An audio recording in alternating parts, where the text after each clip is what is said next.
Hello everyone, आज हम लोगों ने डिसाइड किया है कि हम लोग जाएंगे कोटिलिंगेश्वर, जहाँ पे हम भगवान शिव जी के दर्शन करेंगे और पिकनिक मनाएंगे। हमने श्याम सुंदर को रेडी किया, हविशा ने बास्केट होल्ड की और हम चल दिए अपनी मंजिल की ओर। बैंगलोर में ये ओवरब्रिज बहुत ही ब्यूटीफुल है। Hats off to the workers जिन्होंने इसे बनाया होगा।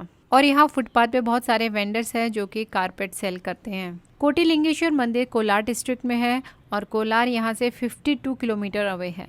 और आज बाहर वेदर बहुत ही क्लाउडी था, ऐसा लग रहा था जैसे बारिश होगी। हालांकि बेंगलोर में या बेंगलोर के आसपास के जो एरियाज़ है वहाँ पे बारिश होना कोई बहुत बड़ी बात नहीं, क्योंकि रैंडमली यहाँ पे बरसात होती रहती है। लेकिन हमें डर था कि कहीं बारिश ना हो जाए, अगर बारिश हो गई तो हमारा जो विज़िट है वो थोड़ा सा स्पॉइल हो जाएगा। और हम मौसम के मज़े लेते हुए आगे चलते रहे। केशु को भूख लगी थी, इसलिए मैंने थोड़े सैंडविचेस प्रिपेयर किए थे जो कि मैंने इसे दिए, साथ ही में कुछ बिस्किट्स भी दिए। छोटे बच्चों को अगर टाइम पे खाना ना दिया जाए तो वो थोड़ा चिड़चिड़े हो जाते हैं। और जैसे ही केशु ने ब्रेकफास्ट किया वो एक्टिव हो गया और उसने बहुत इन्जॉय किया। ये साइड में बहुत ही ब्यूटीफुल लेक व्यू है। हविशा खुद भी देख रही थी और श्याम सुंदर को भी बाहर के नज़ारे दिखा रही थी। ये एक और टोल बूथ था जो हमने क्रॉस किया। यहाँ पे हमने यू टर्न लिया और कोटिलिंगेश्वर का रास्ता पूछा। यहाँ के लोग बहुत ही पोलाइट थे, बहुत ही काइंड थे, जिन्होंने हमें बहुत अच्छे से गाइड किया और बताया किस तरफ जाना है। What a picturesque view. यहाँ की जो ग्रीनरी थी वो बहुत ही अमेजिंग, बहुत ही सुंदर अपने आप में, बहुत ही कूल और काम थी। और यहाँ पर हमने फिर से एक भैया से रास्ता पूछा। ये जो गेट आप देख रहे हैं ये है कोटिलिंगेश्वर विलेज का गेट और यहाँ से आप शिवलिंग भी देख सकते हैं। जैसे ही हम लोग थोड़ा आगे बढ़े तो कोटिलिंगेश्वर मेन जो टेंपल है उसका गेट आ जाता है। और यहाँ पे ये है पार्किंग एरिया जहाँ पे हमने अपनी गाड़ी पार्क की। और जैसे ही हमने गाड़ी पार्क की, बच्चे गाड़ी से उतर गए और हरिका इधर उधर भागने लगी, जिसे हविशा ने हरिका को समझाया कि ऐसी पब्लिक प्लेसेस में मम्मी पापा का हाथ छोड़ के नहीं जाना चाहिए बच्चों को। हरिका समझ गई और उसके बाद हम लोग चल दिए मंदिर की ओर। यहाँ पे बहुत सारे वेंडर्स बैठे थे जो फूल और काफ़ी सारी स्टॉल्स लगा रखी थी। हविशा ने यहाँ पर श्याम सुंदर को होल्ड कर रखा है। उसने कहा कि नहीं, मैं ही होल्ड करूँगी। यहाँ पे ये जो लेडी थी ये केशु से बातें करने लगी और केशु नॉर्मली स्ट्रेंजर्स के साथ बातें करने में नहीं शर्माता। जो क्वेश्चन वो पूछ रही थी वो भी आंसर दे रहा था। केशु बहुत ही एक्साइटेड था, इधर उधर देख रहा था। ये है मेन काउंटर जहाँ से हमने टिकट ली, शूज़ बाहर उतारे। हालांकि अभी मेन टेंपल जो था वो बंद था। हम लोग भी क्यू में थे और मंदिर खुलने का इंतज़ार कर रहे थे कि कब गेट खुलेंगे और कब हम दर्शन कर पाएंगे। और यहाँ पे मंदिर के पट खुल चुके थे, मंदिर खुल चुका था तो हमने एंट्री ली। फ्रेंड्स ये देखिए, यहाँ पे है 1 करोड़ शिवलिंग जो कि 1980s में बनाए गए थे। और यहाँ पे 1 करोड़ शिवलिंग्स होने के कारण ही इसे कोटिलिंगेश्वर कहा जाता है। कोटि मीन्स 1 करोड़। यहाँ के जो शिवलिंग्स हैं वो एक साइज में नहीं है, आपको कुछ छोटे भी दिखेंगे और कुछ बड़े, कुछ मीडियम साइज के।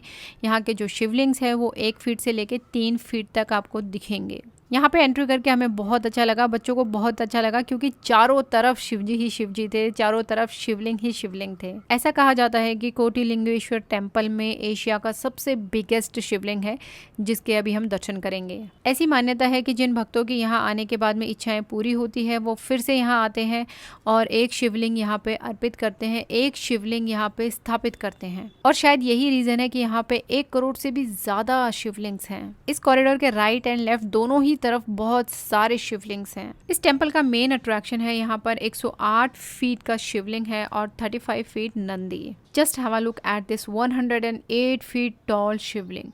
How marvellous it looks. Havisha, Harika, बच्चे बहुत ज़्यादा सरप्राइज्ड थे इतनी बड़ी शिवलिंग देख के, क्योंकि उन्होंने फर्स्ट टाइम इतना बड़ा शिवलिंग देखा था। और इस बड़े शिवलिंग के पास में बहुत सारे छोटे छोटे शिवलिंग भी हैं। और शिवलिंग के सामने नंदी जी ना बैठे हों ऐसा तो हो ही नहीं सकता।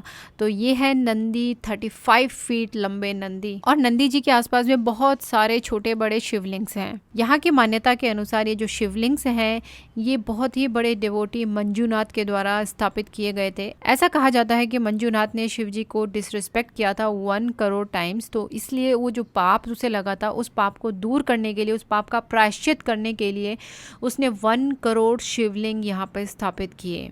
यहाँ से आप देखेंगे यहाँ पे बस शिवलिंग ही शिवलिंग है। ऐसा लग रहा था जैसे हम शिव की नगरी में आ गए हैं, शिवलिंग की नगरी में आ गए। चारों तरफ आप कहीं भी नज़र उठा के देखिए, आपको बस शिवलिंग ही शिवलिंग दिखेंगे। ये शिवलिंग इतना बड़ा है कि मंदिर में एंट्री से पहले जब हम कोटिलिंगेश्वर में एंटर करते हैं तभी हमें इसके दर्शन होने लग जाते हैं। अगर आप भी शिव भक्त हैं और मौका मिलता है तो कोटिलिंगेश्वर जरूर विजिट कीजिए। यहाँ पे आके आपको बहुत अच्छा लगेगा। कहा जाता है कि जो भी यहाँ पे अपनी इच्छा को लेके आता है, अगर किसी को अपनी कोई इच्छा पूरी करवानी है तो यहाँ पे आके पहले शिव जी के दर्शन ज़रूर करने चाहिए और उसकी इच्छा पूरी होती है। I don't know how far it is true, but हाँ, यहाँ पे आके एक पॉजिटिविटी का एहसास ज़रूर होता है। आपको आके बहुत अच्छा लगता है, बहुत ही पीसफुल लगता है। जैसे ही हम मंदिर से बाहर की ओर आए, यहाँ पे देखिए ये है गांधी जी का स्टैचू। आपको क्या लगता है ये स्टैचू है? नहीं, ये रियल स्टैचू नहीं है, बल्कि ये रियल आदमी है, रियल ह्यूमन बीइंग है, जो कि गांधी जी के गेटअप में यहाँ पे खड़ा है। उसने अपने आप को पेंट भी कुछ इस तरीके से किया है कि ऐसा लग रहा है बिल्कुल गांधी जी हो। बच्चे एक बार थोड़ा सा डाउट में आ गए थे कि ये रियल है या आर्टिफिशियल है, फिर बार बार टच करके देख रहे थे, फिर उन्हें लगा कि नहीं ये रियल है, लेकिन वहाँ पे बिल्कुल भी उस आदमी में बिल्कुल भी मूवमेंट नहीं था।